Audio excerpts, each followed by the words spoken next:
I'm feeling like glazing today, so let me glaze. The GOAT!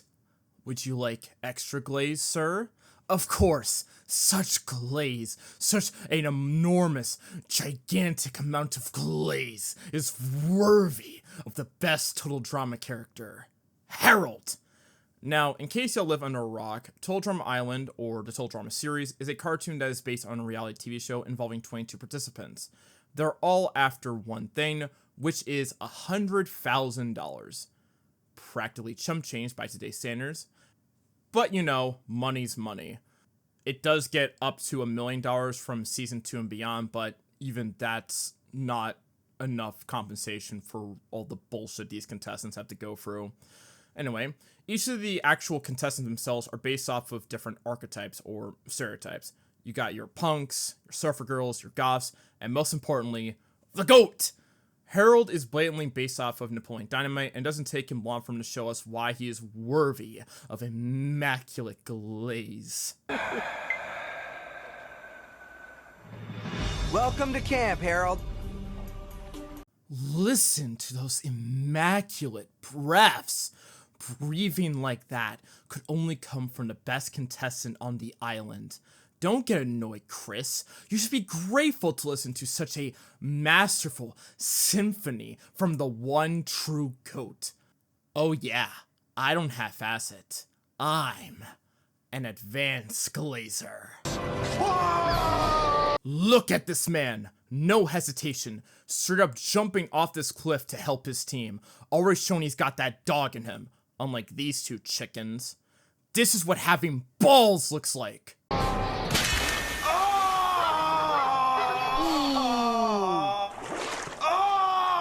Man, bro was gonna have such a smooth dive, but the water decided to be a hater. Why would you do that, water? Why? He's already gotta deal with Duncan this season. He doesn't need to deal with your bullshit too. I have half a mind to drain the water inside of me so I don't have to associate with your malfeasance. Fuck you, water.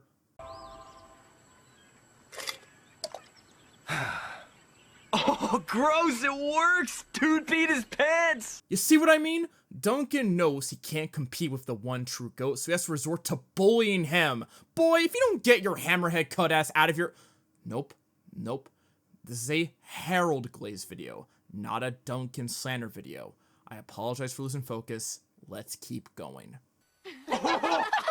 Okay, what? Someone messed with your face, dude. Hey.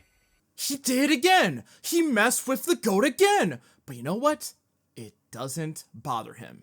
Harold actually likes your chicken scratch mustache, Duncan. You failed in messing with him, and Harold shows a level head. He just keeps adding to his resume like he's Tom Brady. GOAT shit! Hey, fish heads! Way to kick out your strongest player.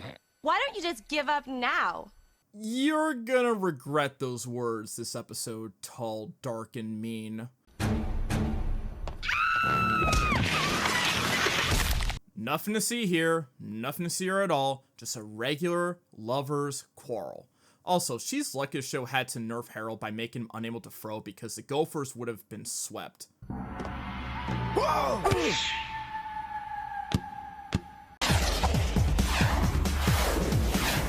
Yeah, I was dead serious about that comment. Like, a guy who's got the smoothness of sweetness on a dodgeball court with the ability to throw would be lethal! Duncan could have continued snoozing and it wouldn't have mattered. How the hell would they have been able to hit him? The only time they did was when he was using 0.00000000001% of his power. Shaggy, who? Seriously though, someone teach this dude how to throw. The hop pass is not working out for him at all. May work in basketball, not in dodgeball. The Killer Bass win! This was a win that the Killer Bass desperately needed, and they got this win because Harold clutched up. Yes, Duncan got them there due to his prison yard tactics, but that only worked up to a point. Would any of the other characters on that team have been able to catch one of those damn missiles from Owen to win the game? Probably not. Most of them do not have that clutch gene. I'm looking directly at you, Tyler. but Harold did, and was able to snap a 2-game skid and prove that the Bass could beat the Gophers. And getting wins like that is important, especially when this team was down 2 players due to 2 eliminations from losing the first 2 challenges. And, as mentioned earlier, had lost one of their more athletic players the episode prior because she couldn't control her temper. In conclusion, good shit, Harold.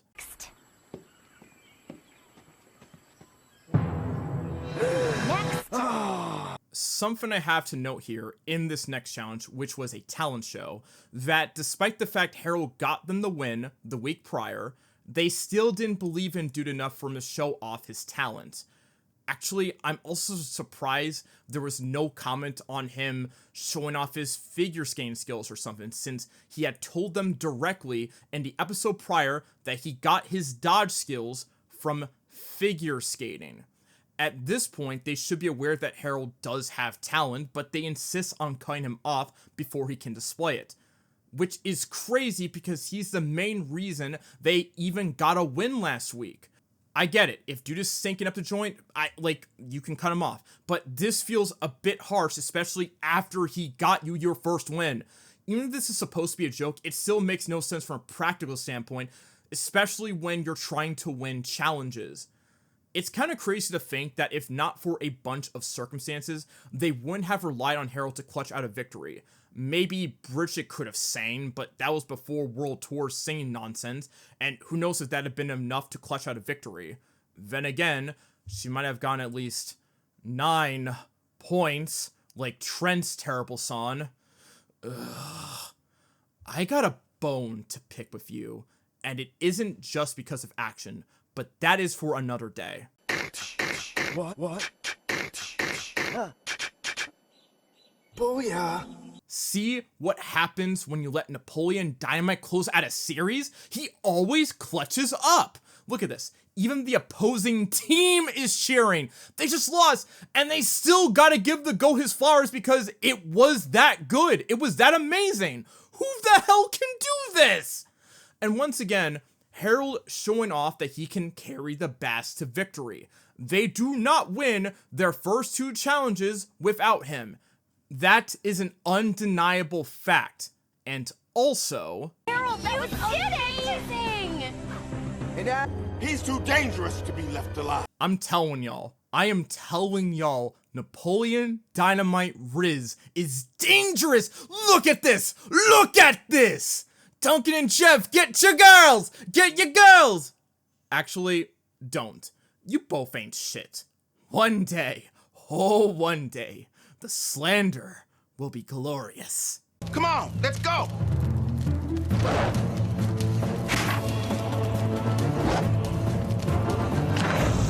Listen.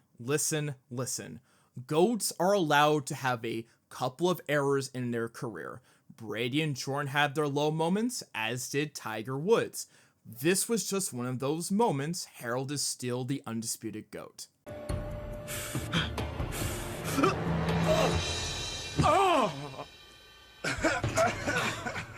Alright, yeah. I ain't gonna come up here and defend Harold for leaving his dirty underwear around roommates, even if the guys in that room laughed at Duncan's reaction. And frankly, Duncan kinda deserves that. My issue is the shit that was done in response. Now, do I get wanting to teach Harold a lesson? Yeah, leaving your dirty underwear around is kinda disgusting. However, I feel like feeding someone their underwear and then pulling his bed out near the ocean while he's butt naked in front of gals and shit might have been a bit too far. Hell, even Bridget this episode was looking at Jeff with disapproval over this nonsense. And that was when they were starting to have more chemistry develop between them. Like, look at this! She's looking at him like, what are you doing, dude? Why are you doing this? But wait, I hear you cry. All he had to do was admit it was his underwear, and Duncan and company would have stopped. Would it? Because pay attention here. I'll never leave my crusty underwear out again! I swear! What the heck? I believe him. He directly promises to never do it again, and the guys themselves say that he has learned his lesson. And even if the methods were a bit far, if it had ended here, I wouldn't have had a problem with all this nonsense in the end, because you know what? He learned his lesson. That's it. Whatever. Bye-bye. However... Hey, who's made s'mores out of my underwear? Yeah, I kinda understand why Harold did not want to give Duncan the satisfaction of him admitting he leaves his dirty underwear around, because he still keeps bullying him with this nonsense, even despite the fact he promised not to leave them out anymore. There is no indication, not even an implication, that he broke that promise. The guys are just laughing at him, including Duncan. They're messing with him maliciously. And it's not one time either. Time to land that fish. Ow! Idiots! Ladies and gentlemen, the nicest guy on the island. The guy that would later be voted off because he was too nice and was a direct threat to her because of it. Nicest guy on the island. I don't see it! We felt really bad about the whole underwear fishing incident thing, so here, we found you some apple juice. Thanks. That's not juice. Oh, my mistake, dude.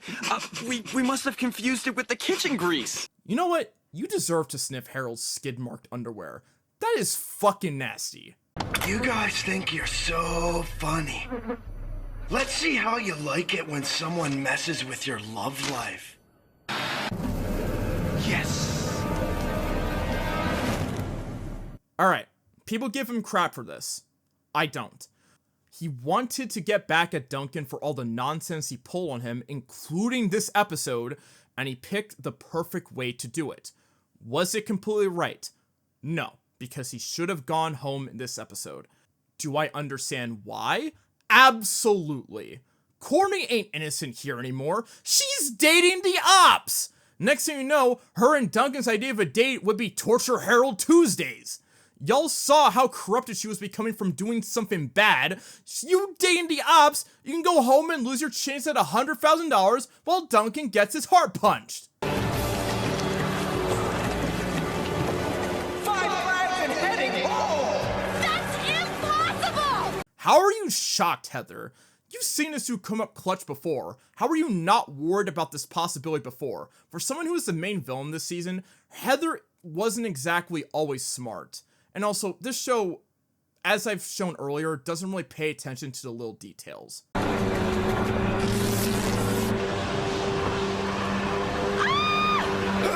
Yeah, that was a loss anyone could have seen coming.